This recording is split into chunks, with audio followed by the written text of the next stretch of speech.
Well, good morning. I saw something in town about old gunfight, a shootout. Do you know anything about that? Well, I suppose you must be talking about the one maybe between Alexander Horton and John Bodine, perhaps. Yeah, I believe that's it. Well, what little I do know about it, mostly I've read from some accounts by Richard Murphy that was written maybe 20 or 25 years ago.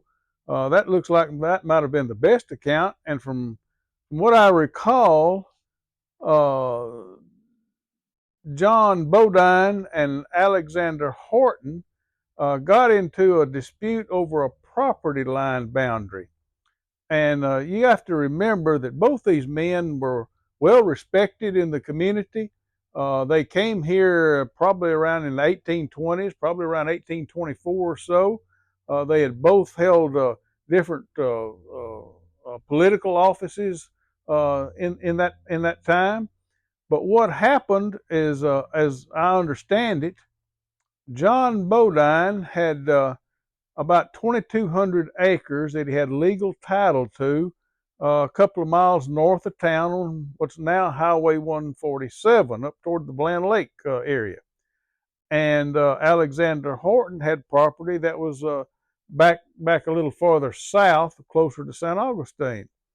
And sometimes later in the 1830s, around 1839 or so, there was a 1,600-acre tract that was adjacent to Bodine's tract, and he had always claimed it from the very beginning, but he didn't have legal title to it.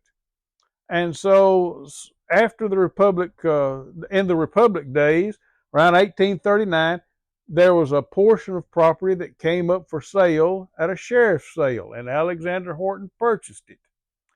And part of the property that he purchased seemed to overlap part of the property that John Bodine had claimed. And so Horton hired a surveyor to go establish the proper boundary line. And Bodine had already let it be known that he wouldn't allow anybody to go up and change his boundary lines. Well, there was a surveyor by the name of Floyd that was hired to go survey the property. And the story goes that after Floyd got up there, uh, Alexander Horton and some of his friends, an Anderson, William Anderson, and Lou Allen Temple, and I think maybe a Herschel Corzine, went with Mr. Floyd to help protect him. And when they got up there and set up the surveying instrument to shoot the line, instead of shooting the line, then John Bodine took a shot at the surveyor. And of course, that caused Alexander Horton to shoot and kill John Bodine. Mr. Bodine had carried a fellow by the name of William Nations with him, and then Mr. Bodine's son by the name of Oliver. And William Nations wound up being killed. John Bodine wound up being killed. Uh, and the son Oliver, ran for help. Uh, the Horton, the Alexander Horton and his friends, they went and turned themselves in.